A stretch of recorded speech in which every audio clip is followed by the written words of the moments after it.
Hello students, कल हमने domain of the function एक स्क्वायर रूट का क्वेश्चन किया था।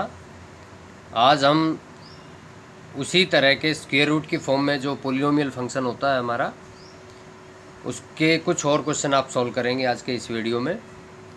कल एक क्वेश्चन किया था, आज और कुछ क्वेश्चन करेंगे। तो आगे चलते हैं और क्वेश्चन हमारे पास ये है। क्वेश्चन है y is equal to under root 2x minus 2x square. Main चीज़ क्या है कि क्वेश्चन बहुत सारे होते हैं और ये क्वेश्चंस हमारे एलिमेंट की बुक के क्वेश्चंस हैं, एक्सरसाइज के क्वेश्चंस हैं। ऐसे बहुत सारे क्वेश्चंस हैं। मेन चीज़ है कि आपको बेसिकली कॉन्सेप्ट को समझना है कि डोमेन आप निकालने का जो कॉन्सेप्ट है वो समझना। अगर आप कॉन्सेप्ट समझ जाएंगे तो डेफिनेटली आप इस तरह के जो भी क्वेश्चन आएंगे उसको आप सॉल्व कर डालेंगे और कोई गलती करने के जो चांस है वो एकदम कम हो जाएंगे, गलती आप नहीं करोगे। इसलिए ये जो क्वेश्चंस इस वीडियो में जो करवाए जा रहे हैं ये मेनली है कॉन्सेप्ट को आपको क्लियर करना है, समझना है। क्वेश्चन बहुत सारे हैं, इसलिए कॉन्सेप्ट को समझना बहुत ज़रूरी है। मेरा जो फोकस है वो कॉन्सेप्ट को समझाने पर है। इसलिए अगर इस वीडियो को बनाने में, समझाने में अगर थोड़ा टाइम ज़्यादा लगता है तो मुझे लगता है इसमें कोई दिक्कत नहीं है, क्योंकि क्वेश्चन को समझ लेंगे तो हम समझने के बाद बहुत ही तेज़ी के साथ हम उसको सॉल्व कर सकते हैं। तो आगे बढ़ते हैं। हमारे पास क्वेश्चन है y is equal to under root 2x minus 2x square. तो कल जो हमने क्वेश्चन किया था उसी तरह से हम इसको भी करेंगे कि आपके पास अंडर रूट में वैल्यूज दी हुई है। 2x माइनस 2x स्क्वायर ये अंडर रूट के अंदर है और ये डिनोमिनेटर में नहीं है, मतलब ऊपर है, डिनोमिनेटर में अंडर रूट नहीं है। तो इसमें हमारी पहली कंडीशन यही थी, जब भी अंडर रूट के अंदर कोई भी वैल्यू होती है, कोई भी फंक्शन होता है, तो ये तो पोलिनोमियल फॉर्म है। तो पोलिनोमियल फॉर्म ये होनी चाहिए कि ये ग्रेटर देन जीरो हो और इक्वल टू जीरो हो, greater than equal to zero. तो सीधे सीधे यही है कि जब भी आपको इस तरह का क्वेश्चन मिलेगा तो आपको ये लेकर चलना है कि इसको आप लिखेंगे 2x, हम जो सॉल्यूशन कर रहे हैं यहाँ कि 2x माइनस 2x स्क्वायर, इसको सबसे पहले आप greater than equal to zero ले लो। 2x minus 2x square greater than equal to zero. तो अगर इसके फैक्टर होते तो हम सबसे पहले फैक्टर करेंगे, तो फैक्टर कर लेते हैं। तो डेफिनेटली है यहाँ पे आपका 2 कॉमन आ जाएगा, 2x कॉमन, तो ये हो गया आपका 1 minus x greater than equal to zero. अब ये तो 2 न्यूमेरिकल वैल्यू है, तो ये उधर जाके डिवाइड होके इसको हम इस तरह से लिख सकते हैं कि x 1 माइनस एक्स और greater than equal to zero. तो इस तरह से हमने लिखा। अब आप देखिए कि हमारे पास 2 फैक्टर्स हैं। कल जैसे हमने क्वेश्चन किया था, समझा था, उसी तरह से हम इसको भी करेंगे। x मल्टीप्लाई में 1 minus x greater than equal to zero है। अब देखो ग्रेटर देन भी है और इक्वल टू जीरो भी है। तो देखिए यहाँ पर हमें ये समझना है कि अगर हम इक्वल का कॉन्सेप्ट साथ साथ ले लें तो x is equal to zero हो जाएगा, 1 minus x is equal to zero हो जाएगा। तो एक बार ले ही लेते हैं कि अगर हम इक्वल का कॉन्सेप्ट लेकर चलते हैं तो x is equal to zero हो जाएगा, और दूसरा होगा कि 1 माइनस एक्स और 1 minus x equal to zero. तो यहाँ से क्या रिजल्ट आएगा, x इज इक्वल टू 1 आ जाएगा। मतलब 0 और 1, अगर इक्वल का हम केस लेकर चलते हैं तो x is equal to zero, x is equal to 1 हमारी दो वैल्यूज आती हैं। लेकिन यहाँ ग्रेटर देन का साइन भी है, तो ग्रेटर देन कोई भी दो वैल्यूज हैं, दो फैक्टर्स है, अगर हम उसको मल्टीप्लाई करते हैं और आंसर 0 से लार्ज आता है, मीन्स पॉजिटिव आता है, इसका मतलब है कि both are positive, both are negative. या तो दोनों पॉजिटिव होनी चाहिए तब आंसर पॉजिटिव आएगा, या दोनों नेगेटिव होनी चाहिए तब आंसर पॉजिटिव आएगा। ग्रेटर देन जीरो का मतलब है इन दोनों का मल्टीप्लिकेशन आपका पॉजिटिव आना चाहिए। तो पॉजिटिव कब आता है, जब या तो दोनों वैल्यू नेगेटिव होंगी या दोनों वैल्यू पॉजिटिव होंगी। इसलिए इस बात को बेसिकली समझना है। और मैक्सिमम जो क्वेश्चन एग्जाम में आते हैं इसी तरह के कन्फ्यूजन क्रिएट करने वाले क्वेश्चन होते हैं, जिसमें अक्सर स्टूडेंट्स गलतियां कर देते हैं। आगे बढ़ते हैं। अब हम देखेंगे कि बोथ आर पॉजिटिव। तो पहले एक कंडीशन हम ये ले लेते हैं, एक कंडीशन तो हमारी ये थी। अब दूसरी कंडीशन हमारी ये होगी कि बोथ आर पॉजिटिव। तो both are positive means x को ग्रेटर देन जीरो ले लो और एंड एंड ये भी पॉजिटिव होना चाहिए और ये भी, both are positive, 1 minus x greater than 0। अगर दोनों पॉजिटिव होंगे तभी हमारा आंसर पॉजिटिव आएगा। तो x ग्रेटर देन 0, तो ये तो सीधा सीधा आंसर आ ही रहा है। तो यहाँ से क्या आएगा, 1 माइनस एक्स ग्रेटर देन 0। इसको हम इस तरह से लिख सकते हैं कि माइनस एक्स ग्रेटर देन -1। अब ये होगा x, जब दोनों साइड, इसमें समझने की बात है कि अगर बोथ आर नेगेटिव, अगर हमें नेगेटिव साइन हटाना है तो ये जो साइन है ये चेंज हो जाएगा, ग्रेटर देन है लेस देन हो जाएगा, x लेस देन 1। तो ये इस तरह से हम इसको लिखेंगे। देखो ये कहता है कि अब यहाँ पे दो चीज़ें आ गई, x 0 से लार्ज है और x 1 से स्मॉल है। मीन्स अगर आप नंबर लाइन पे देखोगे, नंबर लाइन पे देख लो आप, किस तरह से हम समझेंगे कि मान लो ये है -∞, ये है +∞, यहाँ है सपोज दैट 0 और यहाँ है सपोज दैट 1। ये कहता है कि x 0 से लार्ज है, मीन्स आपकी वैल्यू यहाँ से उधर की तरफ जा रही है, 0 से स्टार्ट करके और उधर की तरफ बढ़ रही है। और ये कहता है कि x लेस देन 1, मतलब 1 से स्मॉल की तरफ आपकी वैल्यू है, 1 से स्मॉल इधर। तो इन दोनों से क्या रिजल्ट आता है, इन दोनों का कॉमन पॉइंट क्या है, वो ये है कि वैल्यू हमारी 0 से लार्ज होनी चाहिए, 1 से स्मॉल होनी चाहिए। इसका मतलब है इस केस में हमारा x कहाँ बिलोंग करेगा, 0 और 1 के बीच में, 0 और 1 के बीच में। तो अभी देखो जैसे फर्स्ट पोर्शन में हमने क्या किया था, x 0 भी है और 1 भी है, दोनों वैल्यू इंक्लूड है। और इस केस में कह रहा है कि 0 और 1 के बीच की वैल्यू भी इंक्लूड है। इसका मतलब इन दोनों से एक रिजल्ट आएगा कि x 0 और 1 इंक्लूड करते हुए दोनों को लेकर चल रहा है। लेकिन इसका एक थर्ड पोर्शन और है, उसको और समझ लेते हैं, क्या वो भी कोई वैल्यू देगा या नहीं देगा। तो वो वैल्यू है कि x, ये जो हमने ग्रेटर देन लिया था, अब इसको हम नेगेटिव ले लेते हैं, और इसको भी हमने जो ग्रेटर देन लिया था इसको भी हम नेगेटिव ले लेते हैं। This and this 1 minus x less than 0। तो ये तो आंसर आ ही रहा है, इसको हम निकाल लेते हैं, -x लेस देन -1। तो ये हो गया x ग्रेटर देन 1। अब देखो इस यहाँ से भी अब आपके पास दो वैल्यू आ रही है, x less than 0, x greater than 1। अब देखो इसको नंबर लाइन पे फिर समझो, इसको -∞ +∞, ये है आपका 0, ये है आपका 1 मान लिया नंबर लाइन पे। अब देखो क्या होगा कि ये x 0 से स्मॉल है, x 0 से स्मॉल है, मीन्स आपकी वैल्यू इधर की तरफ लाई कर रही है। और ये कहता है कि x की ग्रेटर देन 1, 1 से लार्ज है, मतलब आपकी वैल्यू इधर की तरफ लाई कर रही है। तो नंबर लाइन पे ये चीज़ें जो कॉन्सेप्ट है नंबर लाइन पे, हम इसको अच्छे से समझ सकते हैं। देखो ये कहता है x less than 0, means x की वैल्यू नंबर लाइन पे 0 से स्मॉल होनी चाहिए। तो 0 से स्मॉल मतलब हमने इधर की तरफ एरो लगा दिया, इधर जितनी भी वैल्यू होंगी वो इसको सेटिस्फाई करेगा। इस केस में क्या है, x ग्रेटर देन 1 है। तो x ग्रेटर देन 1 का मतलब है कि आपकी जो वैल्यू है 1 से लार्ज वाली जितनी भी वैल्यू होंगी वो इस कंडीशन को सेटिस्फाई करेगी। लेकिन हम इन दोनों को एक साथ लेकर चल रहे, दिस एंड दिस। जब भी हम एंड बीच में यूज करते हैं, इसका मतलब ये है कि हमें दोनों का कॉमन पार्ट आपको आंसर के अंदर लेना है। तो इस नंबर लाइन पे हम देखेंगे कि कॉमन पार्ट क्या है। तो 0 से इधर, 1 से उधर, तो नंबर लाइन पे कोई ऐसा पार्ट है जो हमारा कॉमन पार्ट आ रहा है। तो यहाँ हम देखेंगे कि nothing is the common part on the number line. इस नंबर लाइन पे कोई भी पार्ट हमारा कॉमन पार्ट नहीं है, इसलिए ये वाली जो कंडीशन है, ये वाली कंडीशन हमारी कोई भी आंसर नहीं दे रही है। तो इसलिए हमारी जो कंडीशन थी फर्स्ट और सेकंड दोनों को मिला के हमारा आंसर बनेगा। फर्स्ट कंडीशन में कहता है कि 0 और 1 भी आप लेंगे, और सेकंड कंडीशन में कहता है 0 और 1 के बीच की वैल्यूज भी हम लेंगे।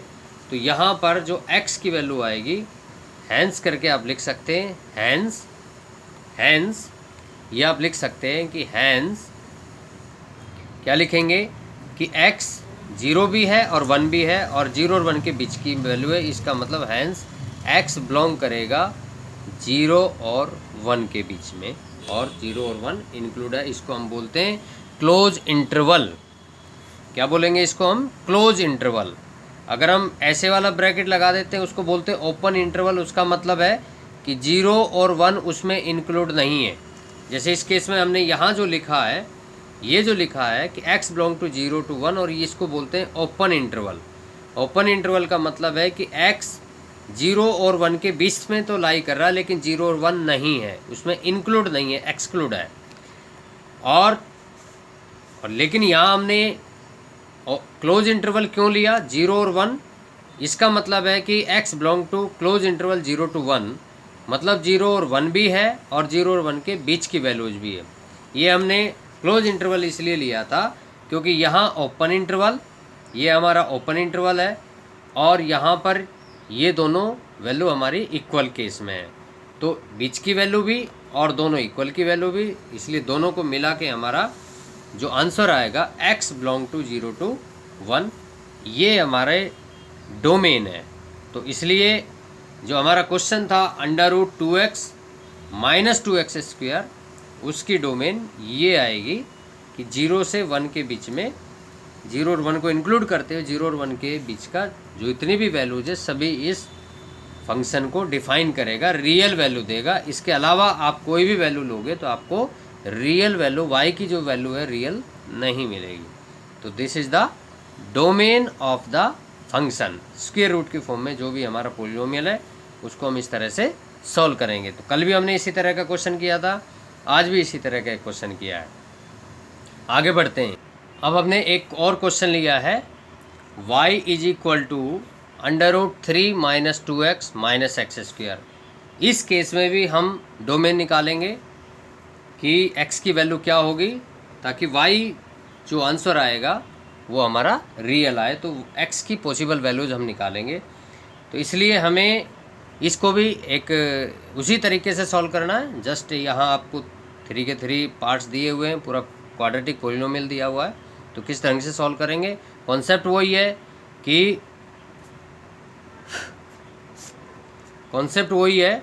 कि 3 - 2x - x², इसको हम ग्रेटर देन इक्वल टू 0 लेकर चलेंगे। तो स्टार्टिंग तो उसी तरह से है और आगे बढ़ते हैं। तो इसमें हम क्या करेंगे, उसी तरह से हम सॉल्व करते हैं। 3 - 2x - x² greater than equal to 0। अब देखो x² हमारा नेगेटिव है, इसलिए हम क्या करते हैं, माइनस कॉमन ले लेते हैं। माइनस कॉमन ले लेते हैं तो क्या होगा, ये हमारा क्वेश्चन हो जाएगा इस तरह से। माइनस जैसे कॉमन लोगे तो x² तो हमारा हो गया पॉजिटिव, ये भी पॉजिटिव, और 3 हो गया हमारा negative greater than equal to 0। अब देखो इधर माइनस है, इधर ग्रेटर देन इक्वल टू 0 है, तो हम क्या करेंगे, माइनस को जब कैंसिल करेंगे यहाँ से तो ये ग्रेटर देन लेस देन की फॉर्म में कन्वर्ट हो जाएगा। हम इसको इस तरह से लिख सकते हैं, +2x - 3 less than equal to 0। अब हमने माइनस को हटा दिया तो ग्रेटर देन जो साइन है वो लेस देन की फॉर्म में कन्वर्ट हो जाएगा। अब देखो इसके फैक्टर कर लेते हैं। तो फैक्टर करना में भी आपको आता है, 10th में हमने बहुत सारे क्वेश्चन इस तरह से किए थे जिसमें हम फैक्टर करते थे। तो मैं सीधे इसके फैक्टर लिख देता हूँ, और आप रफ में अगर चाहें तो इसको कर सकते हैं। इसके फैक्टर आएंगे आपके x + 3 और x - 1, ये दोनों फैक्टर इसके बनेंगे लेस देन इक्वल टू 0। अब देखो इससे पहले हमने जो क्वेश्चन किए थे उसमें यहाँ ग्रेटर देन 0 था। अब ये वाला क्वेश्चन इस तरह का है जिसमें आपका लेस देन 0 है। तो इसको भी हम उसी ढंग से समझेंगे, बस थोड़ा सा फ़र्क है इसमें। तो यहाँ देखो, यहाँ भी इक्वल का साइन है। तो अगर इक्वल के साइन को आप सेपरेट आप लेके भी चलो, मान लो अगर इसमें हम इसकी फर्स्ट कंडीशन इस तरह से उठा लें कि x + 3 × x - 1, अगर हम इक्वल टू 0 को अलग ले लें एक बार, ये समझने के लिए है। जब आप इसको समझ जाएंगे तो अब आप इसको शॉर्टकट तरीके से डायरेक्ट भी कर सकते हैं, लेकिन समझने के लिए इसलिए मैं इसको सेपरेट लेकर चल रहा हूँ ताकि कोई कन्फ्यूजन ना हो और आपको अच्छे से ये चीज़ें समझ में आ जाए। तो x + 3 × x - 1 इक्वल टू 0, हमने इक्वल को उठा लिया पहले। तो इक्वल टू 0 है, तो इसका मतलब क्या है कि कोई भी दो फैक्टर होते हैं, दोनों फैक्टर्स को जब हम मल्टीप्लाई करते हैं आंसर 0 आता है। इसका मतलब है कि बोथ आर, मतलब आइदर दिस 0 और दिस 0, या तो ये 0 होगा या ये 0 होगा, तभी इन दोनों का मल्टीप्लाई आंसर 0 आएगा। इसका मतलब है, इसको हम इस तरह से लिख सकते हैं, आइदर x + 3 इक्वल टू 0 और x minus one equal to 0। तो यहाँ से क्या रिजल्ट आया, x इज इक्वल टू -3 और यहाँ से रिजल्ट आया x इज इक्वल टू 1। मतलब हमारा ये जो क्वेश्चन है वो क्या वैल्यू दे रहा है, मतलब x की क्या वैल्यू दे रहा है, x -3 के इक्वल है और x 1 के भी इक्वल है। मतलब दो वैल्यू हमें पता चल गई कि ये इस तरह से है। अब आगे अगले केस में हम बढ़ते हैं। अगला जो केस हमारा होगा वो किस तरह का होगा, देखो यहाँ पर x + 3 x - अब हम लेस देन को उठाते हैं, लेस देन 0, लेस देन 0। तो लेस देन 0 है तो x + 3 x - 1 दोनों का मल्टीप्लिकेशन लेस देन 0 कब आएगा। अब देखो कोई भी दो वैल्यू है, जब हम उसको मल्टीप्लाई करेंगे आंसर लेस देन 0 का मतलब है नेगेटिव आएगा। दोनों फैक्टर्स को जब हम मल्टीप्लाई कर रहे हैं आंसर लेस देन 0, इसका मतलब है आंसर आपका नेगेटिव आएगा।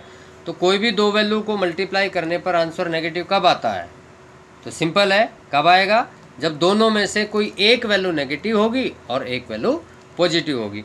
तो अब हमारे पास दो केस बनेंगे, एक बार हम इसको नेगेटिव लेकर चलेंगे तो इसको पॉजिटिव लेकर चलेंगे, इसको नेगेटिव लेकर चलेंगे तो इसको पॉजिटिव लेकर चलेंगे। मतलब अब आपके पास दो केस और बनेंगे। तो यहाँ हम इस तरह से लिखेंगे कि x + 3 और x - 1 अगर लेस देन 0 है तब क्या होगा। तो ये होगा x + 3 लेस देन 0, इसको हमने नेगेटिव ले लिया तो इसको हमें पॉजिटिव लेना पड़ेगा, एंड x - 1 ग्रेटर देन 0, इसको हमने नेगेटिव लिया तो इसको पॉजिटिव लेना है। एक केस ये बनेगा। तो यहाँ से देखो क्या रिजल्ट आ रहा है, यहाँ से रिजल्ट आ रहा है x लेस देन -3 और यहाँ से क्या रिजल्ट आ रहा है x greater than 1, x less than -3 x greater than 1। अगर आपको वो चीज़ें समझ में आई तो यहीं से आप दोनों का आंसर निकाल सकते हैं, नहीं तो थोड़ा सा इसको और अच्छे से अगर समझोगे ताकि याद रहे, कोई कन्फ्यूजन ना रहे, तो एक नंबर लाइन आप ड्रॉ कर लो। नंबर लाइन से आप इजीली समझ सकते हैं। मान लो सपोज दैट 3 यहाँ पे है, 1 यहाँ पे है, तो हमारा जो क्वेश्चन है वो क्या कहता है कि x की वैल्यू -3 से स्मॉल है। तो -3 से स्मॉल का मतलब इधर की तरफ है, इधर की तरफ हमारी वैल्यू लाई कर रही है। और ये कहता है कि x is greater than 1, x is greater than 1 means 1 से लार्ज है, तो ये वैल्यू दे रहा है। तो क्या दोनों में कोई पार्ट कॉमन पार्ट है, तो इसमें कोई भी कॉमन पार्ट नहीं है। तो जैसे पिछला जो क्वेश्चन किया था जिसमें दोनों में कोई कॉमन पार्ट नहीं था तो कोई भी वैल्यू ये नहीं देगा, ये पार्ट, इस पार्ट से हमारा x की कोई वैल्यू नहीं निकल के आ रही है, तो इसको हम छोड़ देंगे।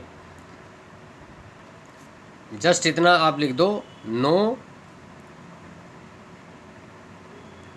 कॉमन वैल्यू या नो कॉमन पार्ट, या ये कह सकते हैं इस केस में कि x is not possible, any value of x is not possible for this condition. इस कंडीशन के लिए x की कोई भी वैल्यू पॉसिबल वैल्यू नहीं है, इस तरह से भी आप लिख सकते हैं। और थर्ड जो पार्ट आएगा उस पार्ट में हमें ये समझना है कि देखो ये पार्ट है, इसी को सेम लिखेंगे। अब एक बार हमने इसको नेगेटिव लिया, इसको पॉजिटिव, अब इसका उल्टा कर दो। अब हम क्या करेंगे कि x + 3 इसको हम ले लेंगे पॉजिटिव और बीच में लिखेंगे एंड, और x - 1 इसको लिखेंगे हम नेगेटिव। ठीक है, तो x + 3 ग्रेटर देन 0 हो गया मीन्स पॉजिटिव, और ये हो गया हमारा नेगेटिव। अब देखो यहाँ से क्या आंसर निकल के आएगा, तो सिंपल है, यहाँ से वैल्यू आएगी आपकी -3 एंड, और यहाँ से वैल्यू आएगी आपकी लेस देन 1। अब देखो इसको फिर से समझो, नंबर लाइन ड्रॉ करो, -∞ +∞। तो सपोज दैट यहाँ पे आपका -3 है, यहाँ पे सपोज दैट आपका 1 है।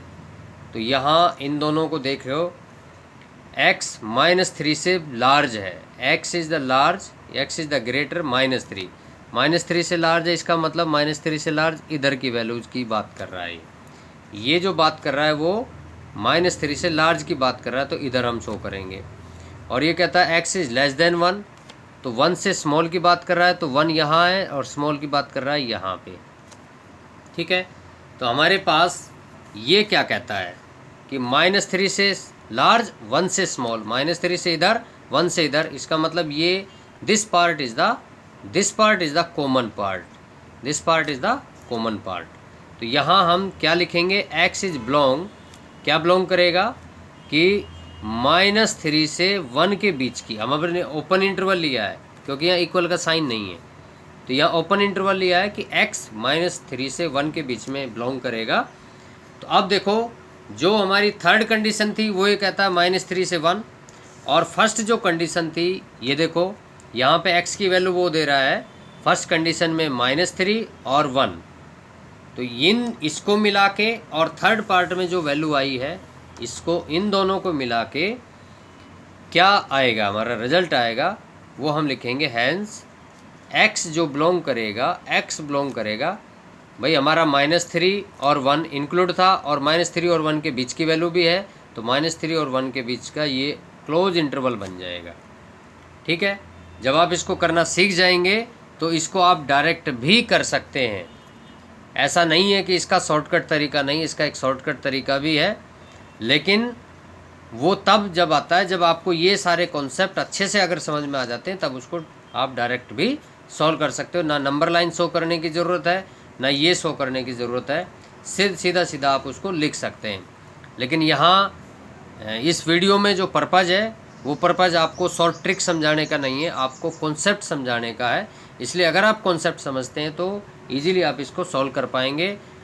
हमारी जो एलिमेंट की जो बुक है उसमें बहुत सारे क्वेश्चंस आपको ऐसे मिलेंगे जो एकदम डायरेक्टली सॉल्व किए हुए हैं, 3, 4, 5 स्टेप्स में उसको सॉल्व करके दिखाया हुआ है। इसलिए इसमें जाने की ज़रूरत नहीं है कि ये लेंथी मेथड है या शॉर्ट मेथड है, ये सोचने की ज़रूरत नहीं है, बात है समझने की। तो मेरा जो फोकस है वो आपको समझाने पर है, ना कि स्मॉल वीडियो या शॉर्ट ट्रिक बताने का है। तो आज के लिए मैं समझता हूँ इस कॉन्सेप्ट में आज के लिए इतना ही। अगले वीडियो में हम कुछ नए क्वेश्चंस लेकर अगले वीडियो में शामिल होंगे। आप सभी से मेरी रिक्वेस्ट है कि आपको कोई भी बात हो, कोई बात समझ में नहीं आई हो या कैसा लगा आपको, आप कमेंट बॉक्स में ज़रूर आप बताएं, लिख के बताएं, और ये भी बताएं कि इस वीडियो में अगर कुछ इसको और इम्प्रूव किया जा सकता है तो उसके लिए मुझे क्या करना चाहिए, ये भी आप मुझे ज़रूर सजेस्ट करें। आज के लिए इतना ही। Okay, thank you.